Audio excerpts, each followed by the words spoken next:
Many organizations today are still operating in the old 20th century mold that served us well 50 years ago, but does not work at all well today. That 20th century leadership came out of the command and control models of World War II and was role modeled by many major corporations, some of which are not with us today. The reason it doesn't work is that people don't want to work in a highly structured hierarchical bureaucracy.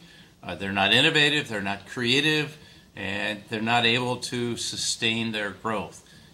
People have changed today. They're looking for more than money in an organization. They're looking for meaning in their work. And that meaning is something that has to be a collective thing throughout the organization. People have options. They don't have to stay in the organization forever. They can move on. Many people do. And finally, people are knowledge workers. And if everyone working for you isn't smarter than you are, doesn't have more knowledge than you do, you're not going to be effective as a leader. And I think, how do you lead groups of people like this, whether in a large organization or small, I think requires a whole new style of leadership. It's what I call 21st century leadership.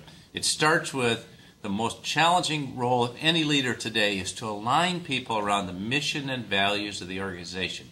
That's much more important than getting the numbers right. The numbers will follow, but it's really hard to get them aligned around the mission and values of the organization. In Medtronic, we focused on restoring people to full life and health and values like unsurpassed quality, and focus on creativity and innovation, and focus on the patient, not just the doctor. Those values and missions serve the company very well, but I found it as CEO very difficult to get everyone aligned. Like when we started up in China 15, 18 years ago, how do you get Chinese employees to come out of one culture to be aligned with that mission? But that became essential to success. And then it's to recognize your job as a leader is not to exert power over them, it's to empower other people to step up and lead. And finally, our role as leaders is to serve. We're there to serve other people. They're not there to serve us. Leadership is not about serving the shareholder in a corporation.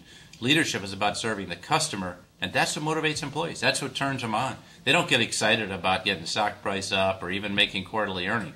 They get excited about serving the customer and doing it in a superior way and winning in the marketplace. And if you get an organization of empowered leaders, I'll guarantee you they will outcompete a tops-down hierarchical organization every time.